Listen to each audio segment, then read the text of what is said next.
Bien, buenos días.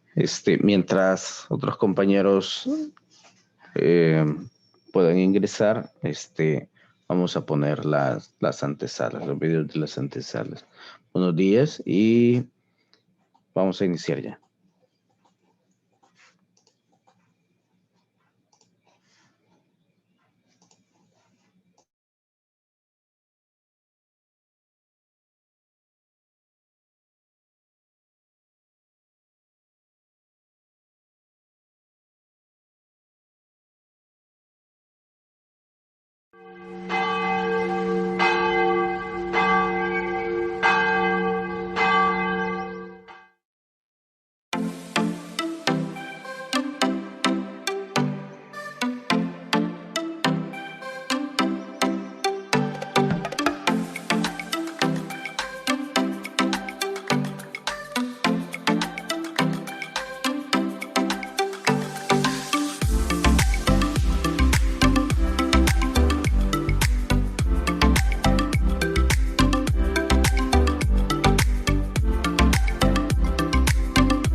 Bien, buenos días.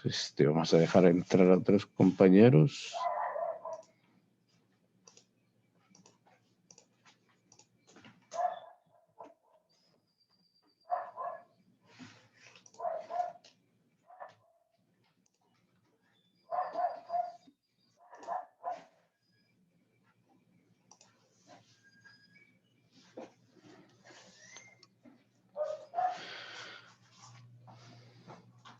Bien, bueno, vamos a, buenos días.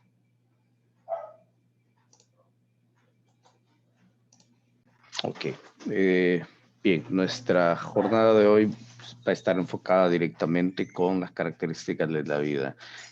Solamente una pregunta, voy a dejar de compartir un momento para hacer preguntas.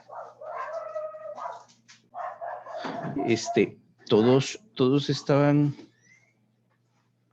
enterados en relación ¿cómo se llama? Al enlace, ¿sí? Ok, continuamos.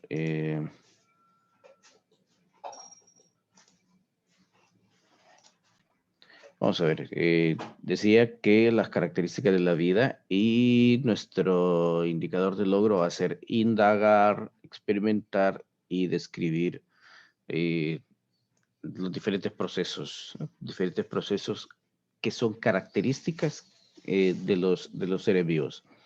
Bien, ¿cuáles son estas características de los seres vivos? Primero, el nivel de organización, su capacidad de irritabilidad. Esto mismo va a ayudar a una adaptación, su capacidad de su capacidad de transformar la energía en su entorno, que eso se llama metabolismo, y propiamente la reproducción, ¿sí? Y por último, la homeostasis. No lo vamos a ver exactamente en ese mismo orden, ya, porque creo que reproducción lo dejamos al final. Sin embargo, es muy importante cada uno de los diferentes, de las diferentes características. Vean, em, falta un tanto la parte de locomoción y desarrollo, ¿sí? Porque pregunto, las rocas crecen? ¿Alguien me puede responder si las rocas crecen?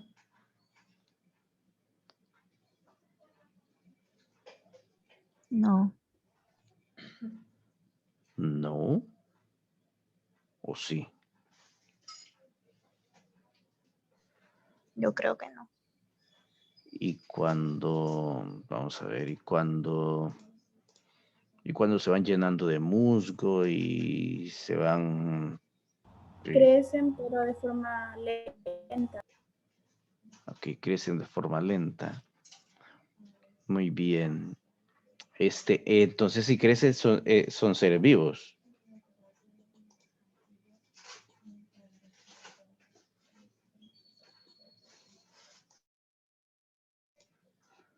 ¿Son seres vivos? Mm, no, pero muchas cosas crecen sin ser seres vivos. Por ejemplo.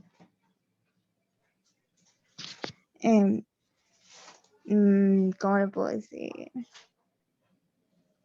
No tengo así una sustancia química que le voy a decir ahorita así bien profesional para decirle que crece o algo, Ok, con veamos. reacciones y todo, pero por ejemplo, el macarrón, por poner un ejemplo así súper Ah, normal, cuando se sí, sí. está salcochando crece. Ok, Ajá. ok.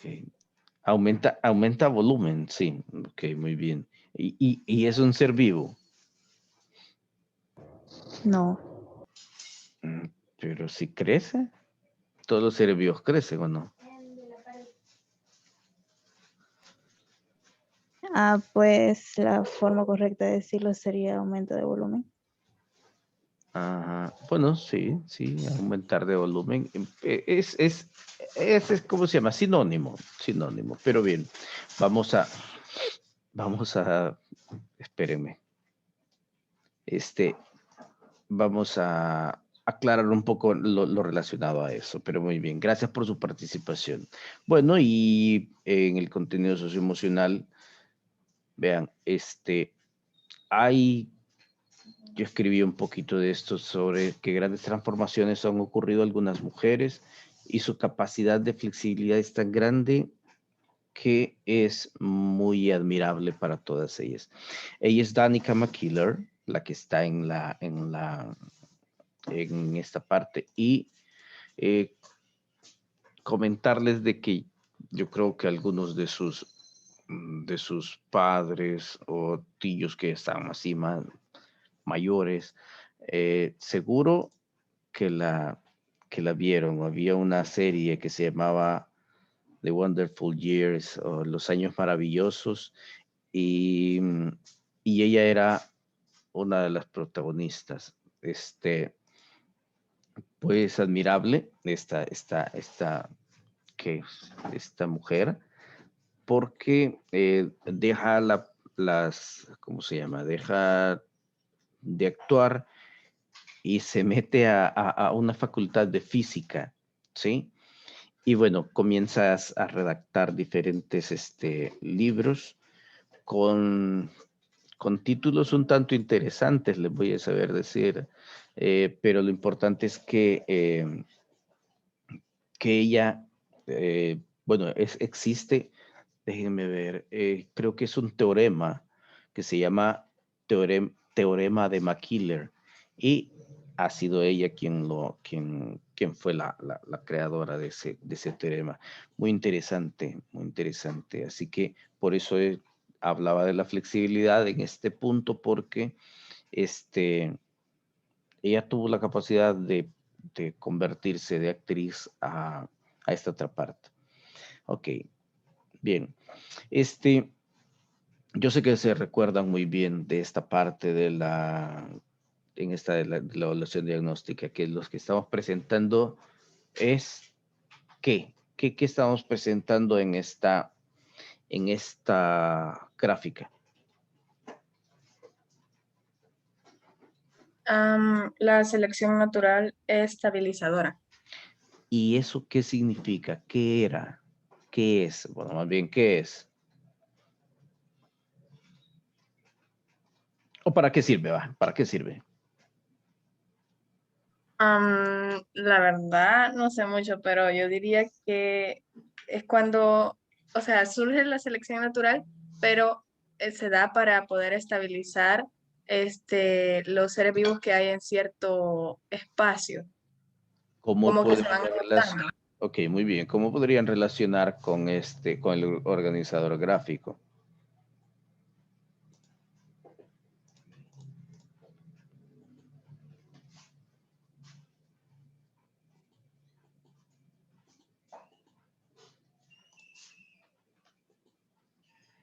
Se recuerdan que hay un ancestro común y a partir de ese ancestro común van apareciendo diferentes especies, ¿verdad?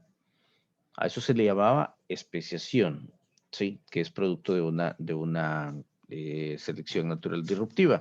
Pero a partir de este punto,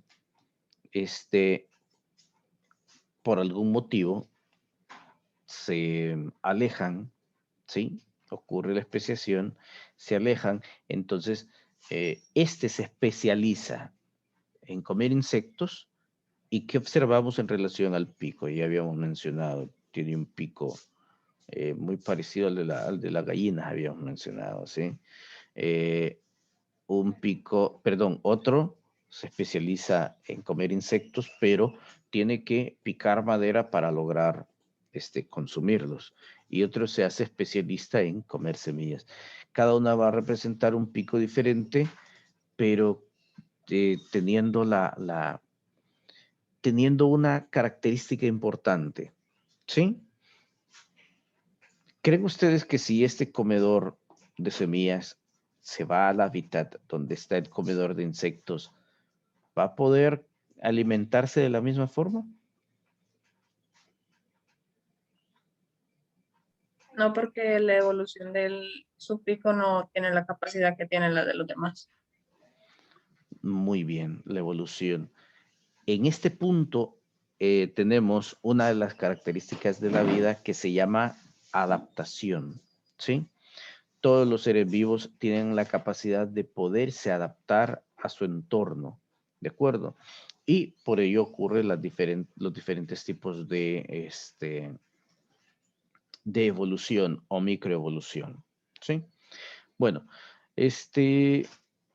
vamos a ver. Cuando hablamos, vamos a comenzar por la primera. Y la primera es el nivel de organización.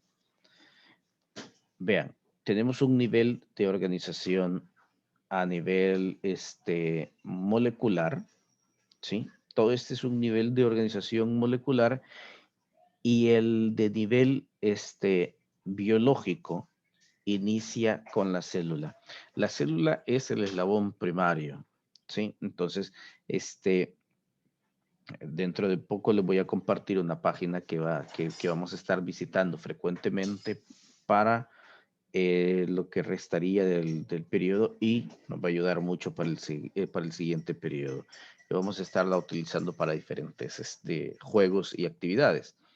Bien, luego al grupo de células, ¿sí? Que desempeñan una función. Ojo, no se trata solamente de células que sean de forma al azar, sino que tengan una función específica, ¿sí? Una función específica pasa al nivel tisular, es decir, de tejido. Cuando se comienzan a unir diferentes tipos de tejido, van a formar órganos.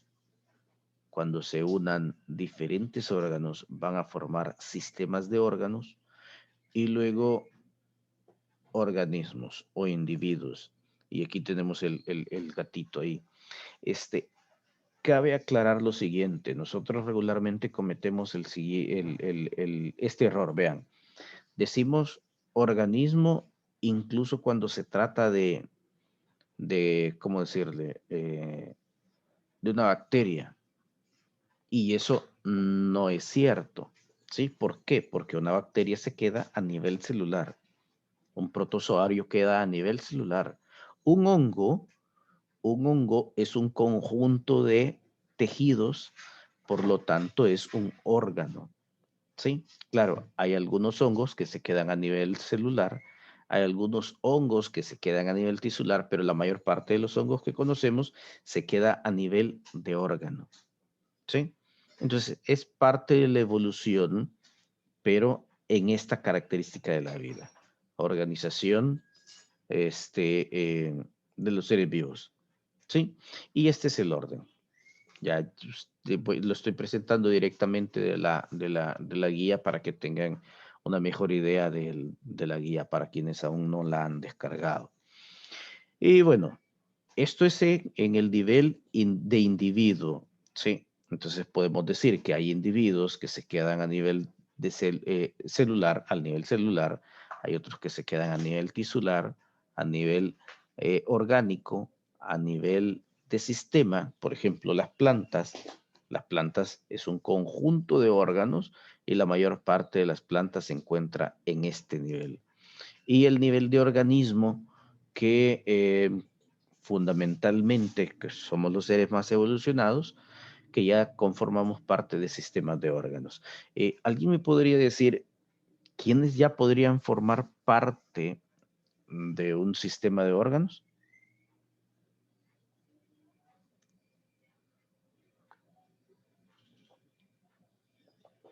Los ¿Perdón? ¿Los? no podrían ser los animales. ¿Los? No le escuché bien. ¿Animales? Los animales ya forman, sí, pero ¿cuáles animales? Por ejemplo, las estrellas de mar no forman un conjunto, o sea, un conjunto de sistemas de órganos. No los forman, se quedan algunos, Entonces no entra, porque no tiene órgano. exactamente, se quedan algunos incluso a nivel de sistemas de órganos.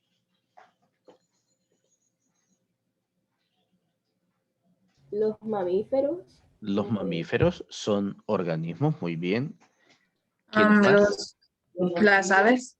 Las aves, perfecto. ¿Quiénes más? También algunos peces. Los peces, correcto. Ya los peces, es decir, Dijo que las plantas no entraban, ¿verdad? las plantas no entran como organismos, sino como sistemas de órganos. ¿Sí? Ahora bien, Si hablamos de individuos, sí son individuos. Si hablamos de seres vivos, son seres vivos, ¿ya? Pero a lo que me enfoco es de que un organismo ya es un individuo con sistemas de órganos, ¿sí? Entonces, a partir de vertebrados, ya son organismos. Es decir, ya un pez es un organismo, ¿sí?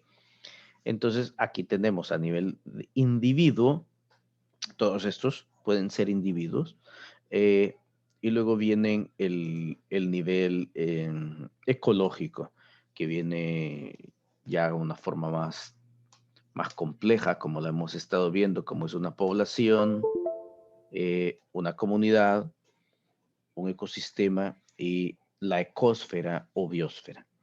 Bien, la siguiente es irritabilidad. Bien, si ustedes conocen las mimosas, las dormilonas, ¿sí? Unas plantitas que las tocan y Las que cierran. uno ¿Hola? siempre pasaba tocando de chiquito. Exacto, Sí, las que exacto. uno siempre pasaba tocando. ¿Sí? Uno las toca y se cierran. Y encontraba varias y uno era la persona más feliz en ese momento porque iba a pasar tocándolas a que se cerraran todas. En cuanto más habían, más feliz era uno, ¿sí? Entonces, ese mismo sistema o ese estímulo lo que hace es que cuando, por decirlo, se ven no se saben como en peligro, sino que tienen una actividad sensorial, de alguna forma sensorial, que lo que va a hacer es activar un conjunto de sustancias químicas que va a permitir que eso se cierre. Mejor explicado está con las plantas carnívoras, ¿sí? Las plantas carnívoras tienen esa misma capacidad. Entonces, cada vez que llega un insecto, regularmente son moscas por el olor, llega un insecto a esa región, toca el centro y lo que hace es cerrarse. ¿Sí? Bien. Algo muy similar va a ocurrir con las siguientes condiciones físicas. Temperaturas, ¿sí? Y la luz, ¿ya? A partir de esta condición de luz, nosotros conocimos en algún momento, ¿se acuerdan de los tropismos que buscan la luz, que se alejan de la luz, ¿sí? Entonces teníamos el fototropismo positivo, que es cuando se dirigen hacia la luz, el fototropismo negativo cuando, al contrario, buscan la oscuridad, ¿sí? En, en algunas condiciones también, calor, ¿sí? Tendemos, por ejemplo, ¿alguien sabe para qué servirá el estímulo y por qué reaccionamos cuando está haciendo frío? Se nos Yo, pone, se nos pone la piel de gallina. Porque el cuerpo no está acostumbrado a esas temperaturas y entonces trata de generar calor quizás al chocar con algo que genere electricidad con los vellos, no sé. Sí se genera electricidad, pero fíjense que ese es otro fenómeno muy yo, interesante también, pero profe, tenés razón. Dígame. yo diría que pasa eso porque, así como dijo mi compañera, que el cuerpo no está adaptado al frío, ¿verdad? Pero es como una reacción que el cerebro manda al cuerpo para que, no sé, como que busque una manera de mantener el cuerpo a la misma temperatura, no que sea un cambio tan radical. No sé si Ok. me doy a entender. Sí, perfecto. ¿Saben por qué es? Porque cuando los vellos se erizan, entonces busca aislar, ¿sí? Siempre hemos mantenido pelaje de alguna forma. Entonces, busca aislar el medio. Entonces, cuando, ¿cómo decirles? Digamos que el frío logra tocar la punta de las vellosidades, entonces de alguna forma logra aislar a tal manera de que no llegue, ¿sí? Hasta la piel. Entonces, es una forma de, de aislar la temperatura, de protegernos de esa forma. ¿Sí? Entonces, estos son algunos de los estímulos. A eso se le llama irritabilidad. Tenemos movimiento, es característico de todos los seres vivos, a excepción de algunas bacterias que no son móviles. Todos los seres vivos tienen movimiento. Entonces, ¿cómo se explican las plantas entonces?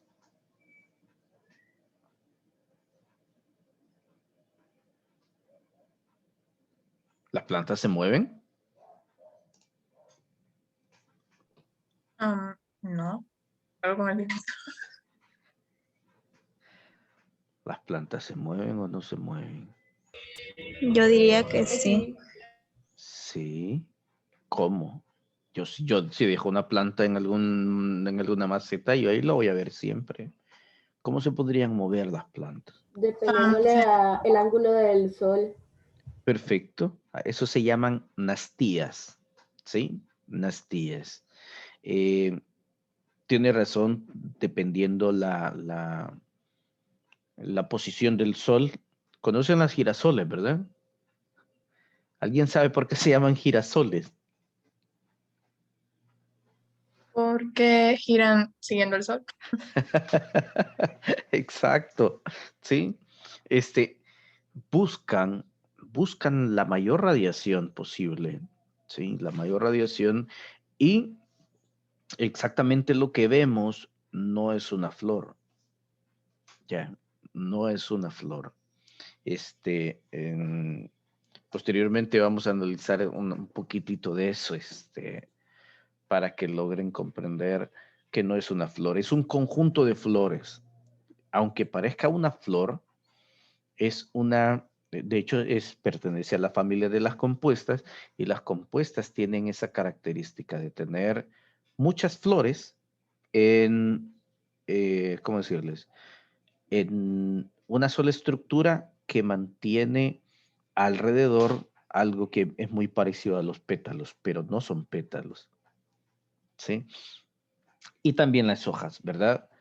Muy bien, cuando hablamos ya de crecimiento, vean, regularmente nosotros, bueno, es crecimiento y desarrollo, ¿sí? Cuando hablamos de crecimiento y desarrollo, en realidad lo que estamos diciendo es de que ha aumentado de tamaño o incluso se ha desarrollado. A eso le vamos a llamar crecimiento.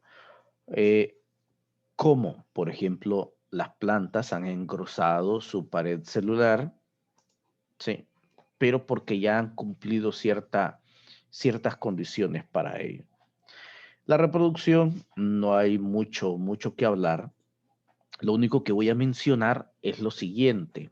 Vean, y me voy a regresar un poquitito a esta parte de acá, de la estabilizadora. ¿Sí? También existe una especie de selección sexual, ¿sí? En la cual el término de no es el más fuerte el que va a reproducirse, sino el que esté más apto o más listo.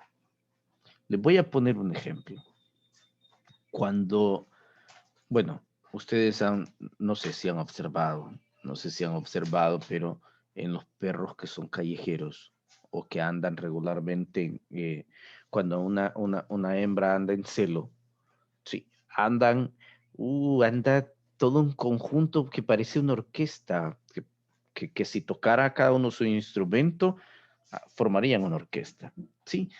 Entonces, los dos machos, líderes, llamémosle líderes, machos alfa de la manada, eh, intentan,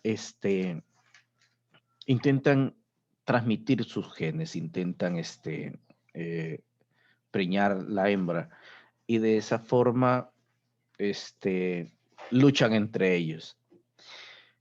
Pero, pero siempre sucede de que en algún momento se descuidan, están cansados, el montón y llega uno así de lo más tranquilo, lo más fresco, llega y eh, preña a la perra y no era necesariamente el más fuerte, ¿sí?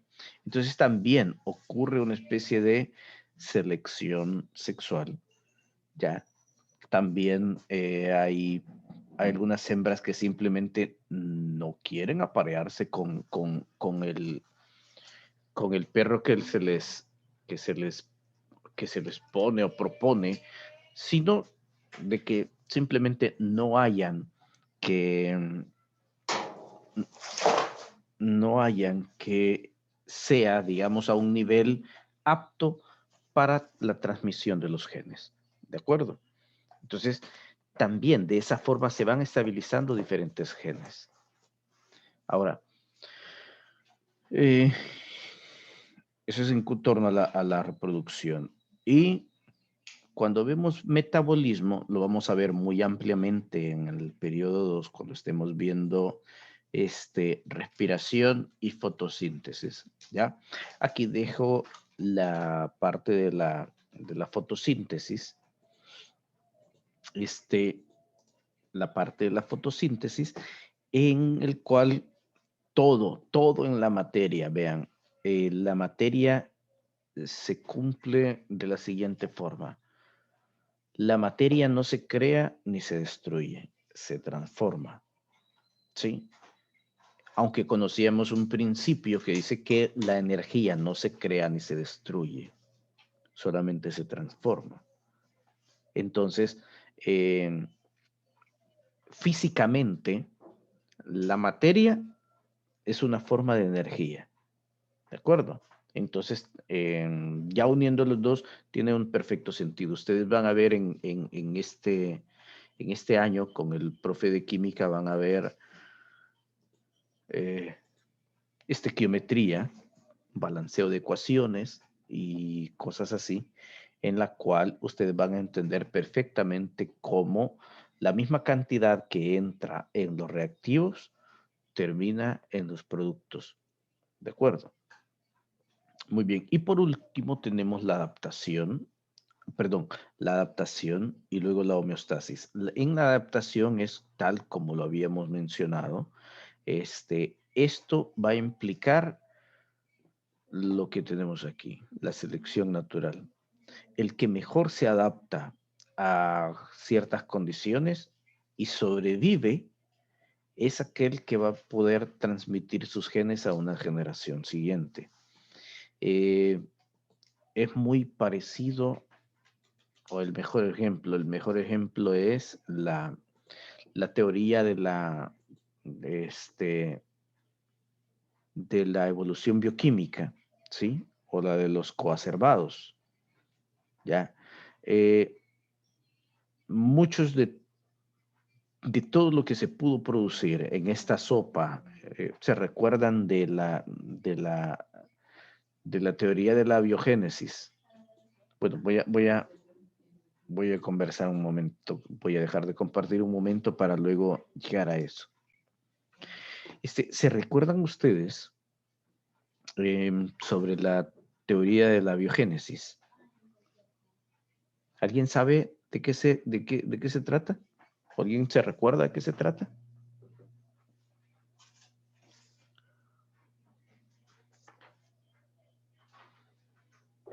Recuérdenos, profe.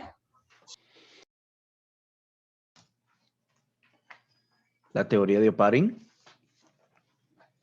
Profe, que la de biogénesis no era la que producían que los seres vivos que producían a otros seres vivos. Perdón.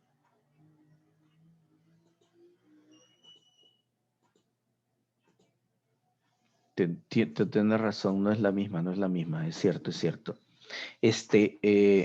Sí, no se llama abiogénesis. La biogénesis se llama también generación espontánea.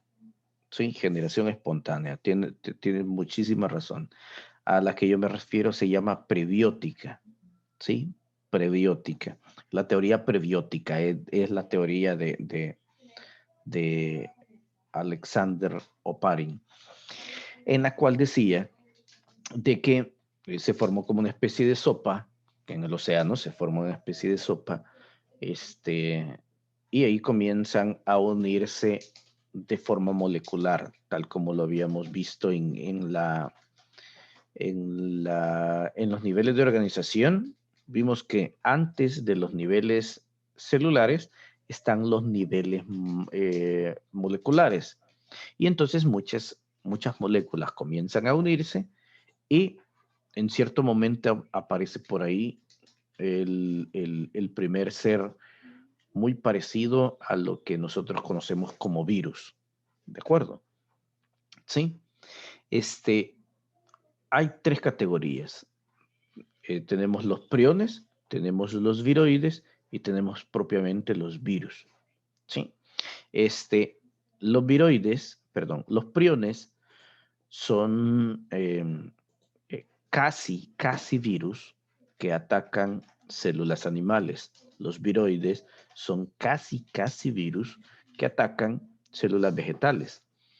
Y los virus, llamémosle que son de un punto más evolucionado, sin embargo, no son considerados seres vivos. ¿Por qué no consideramos a los virus como seres vivos?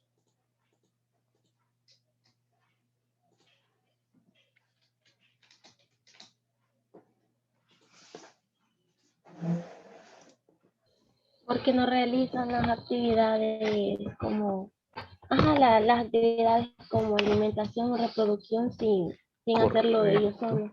Correcto. No se pueden reproducir a sí mismos. Por eso cuando decimos que un virus se está replicando, ¿sí? Porque utiliza el material genético de un huésped, ¿sí? Entonces, a eso se refiere esta parte de la selección natural, de la adaptación. Ellos no se adaptaron, no evolucionaron y no se podían reproducir. Entonces, precisamente como no se pudieron reproducir, en cierto momento surge una célula que sí es capaz de reproducirse y en ese momento se expande completamente en el mundo que estaba en ese momento y comienza ¿cómo decirles? A poblar completamente la Tierra, ¿sí? Que inicialmente fueron las arqueobacterias. Y a partir de las arqueobacterias, que son células todavía mucho más antiguas que las bacterias que conocemos, poblan de tal forma el mundo que incluso algunas comienzan a producir algo muy parecido a lo que es el oxígeno, ¿ya? Y con la llegada del oxígeno a la Tierra viene otra gran evolución. Entonces, se van adaptando poco a poco. Sí, y esto de adaptación se nota muchísimo en lo que habíamos estado viendo de fenotipo. Y por último, una muy importante es la homeostasis. Para que tengan una idea, ¿para qué sirve la homeostasis? La homeostasis va a servir de equilibrio entre dos condiciones, ¿sí? el mejor ejemplo es, ¿qué le va a suceder a un pez de agua, quiero ver, de agua salada y lo ponen en agua dulce? ¿Qué le puede suceder?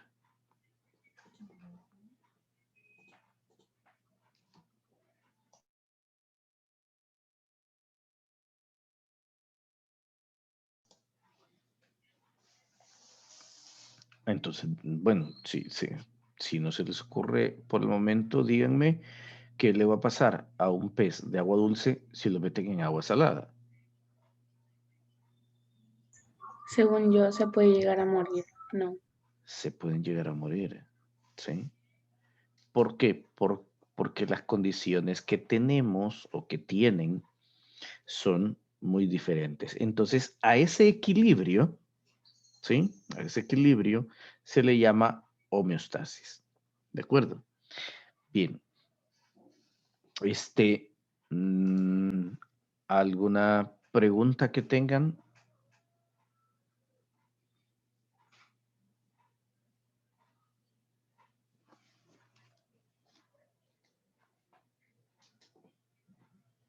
¿Preguntas? Bien, bueno, cualquier situación me la comunican de alguna forma, ¿verdad? Y bueno, por mi parte sería todo. Denme un momento nada más. Por mi parte sería prácticamente todo.